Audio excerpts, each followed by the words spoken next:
ना खाऊंगा ना खाने दूंगा। वैसे तो ये नारा प्रधानमंत्री नरेंद्र मोदी ने भ्रष्टाचार को लेकर के दिया, लेकिन बीते कुछ सालों से ये नारा उत्तर प्रदेश की पूर्व मुख्यमंत्री मायावती पर काफी खरा उतर रहा है।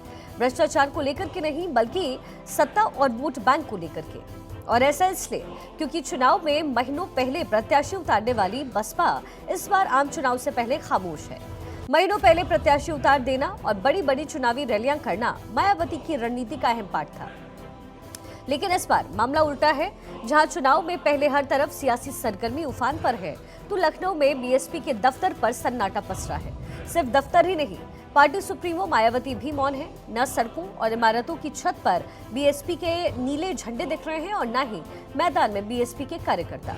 एक तरफ जहां बीजेपी की तरफ से उत्तर प्रदेश को लेकर के 51 उम्मीदवारों की लिस्ट जारी की जा चुकी है, अखिलेश यादव और राहुल गांधी भी शक्ति प्रदर्शन कर चुके हैं, तो वहीं बीएसपी ने अब तक एक भी चुनावी रैली नहीं की और न ही अब तक प्रत्याशियों की आधिकारिक लिस्ट ही जारी की है। अब ऐसे में सवाल खड़े हो रहे हैं कि आखिर मायावती उम्मीदवारों का ऐलान करने में इतना देर क्यों कर रही हैं? आखिर उन्हें किसका इंतजार है? सूत्रों की अगर माने तो मायावती दरअसल सपा और कांग्रेस की फाइनल लिस्ट का इंतजार कर रही हैं, ताकि उनके प्रत्याशी के हिसाब से वो अपनी रणनीति तय कर सकें। सूत्रों के मुताबिक मायावती मुस्लिम और दलित कार्ड खेलने के लिए वेट एंड वॉच की नीति इस वक्त अपना रही हैं। वो चाहती हैं कि पहले ये इंडी ब्लॉक अपने प्रत्याशियों का ऐलान कर दें, फिर वो उनके जातिगत और धार्मिक समीकरणों को देखते हुए अपनी रणनीति सेट करें। इसलिए हमने कहा है कि मायावती बीते कुछ चुनाव से न खेलूंगा न खेलने दूंगा की रणनीति पर काम कर रही है और उनकी इस रणनीति की गवाही आंकड़े दे रहे हैं। 2022 में हुए पिछले विधानसभा चुनाव में मायावती ने सपा की लिस्ट के हिसाब से कैंडिडेट्स उतारे, यानी जिस सीट पर सपा का जिस जाति और धर्म का कैंडिडेट था, मायावती ने भी लगभग उसी जाति और धर्म के कैंडिडेट उन सीटों पर उतार दिए। इसका सपा को भारी नुकसान भी हुआ और मुस्लिम बहुल सीटों पर बीएसपी ने समाजवादी पार्टी को काफी नुकसान पहुंचाया।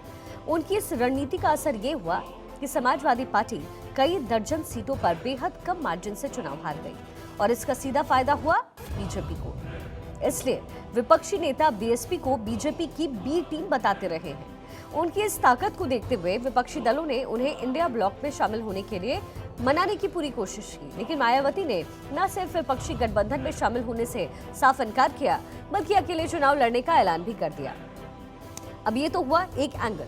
टिकट बंटवारे में देरी की एक वजह ये भी है कि अपने सांसदों के दल बदलने से नाराज मायावती अब उम्मीदवारों के नाम को लेकर के काफी गंभीर हैं और अब उनकी नजरें सपा, कांग्रेस और बीजेपी के उन नाराज नेताओं पर हैं जिन्हें उनकी पार्टी से टिकट नहीं मिला। 2019 के आम चुनाव में सपा से गठबंधन होने के चलते बसपा ने आधी से ज्यादा सीटों पर अपने प्रत्याशी नहीं उतारे और इसलिए इस बार उसे इन सीटों पर नए सिरे से उम्मीदवार ढूंढने पड़ रहे हैं। हालांकि बीएसपी की ओर से अभी 6 प्रत्याशियों के नाम सामने आए हैं, जिसमें 4 मुस्लिम हैं और माना जा रहा है कि ये मुस्लिम उम्मीदवार एक बार फिर से इंडी ब्लॉक के मुस्लिम उम्मीदवारों के वोट बैंक में सेंध लगाकर बीजेपी को फायदा पहुंचा सकते हैं। मायावती ने जब जब ऐसा किया, उन्हें नुकसान ही हुआ है।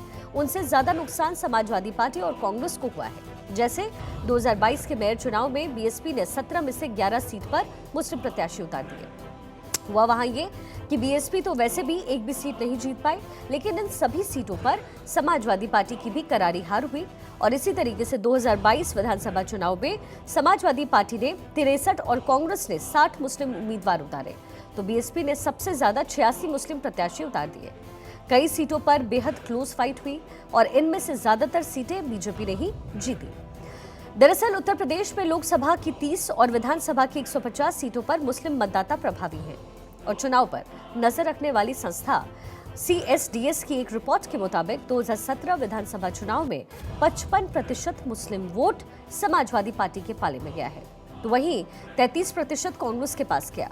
वहीं बसपा को मुसलमानों का 14%, जबकि बीजेपी को महज 2% मुस्लिमों का वोट ही मिल सका। तो वही 2022 में मुसलमानों का तकरीबन 80% वोट सपा गठबंधन के नाम रहा। यानी ये साफ है कि अब उत्तर प्रदेश के मुस्लिम बीएसपी को उस तरह वोट नहीं करते हैं। शायद मायावती भी ये सच्चाई जान चुके हैं, लेकिन फिर भी मुस्लिमों का जितना वोट भी उन्हें मिल रहा है, वो नतीजों में बड़ा अंतर पैदा करने की ताकत रखता है। सिर्फ मुस्लिम वोट ही नहीं, दूसरे वर्ग के वोटर भी मायावती से इस वक्त छिटक रहे हैं।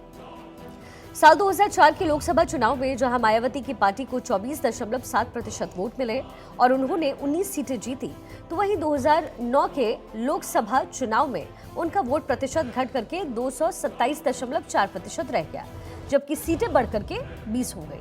वहीं 2014 में उनका वोट प्रतिशत तकरीबन 10% कम हुआ और 19.8% रह गया। और इतना वोट हासिल करने के बाद भी बीएसपी एक भी सीट नहीं जीत सकी।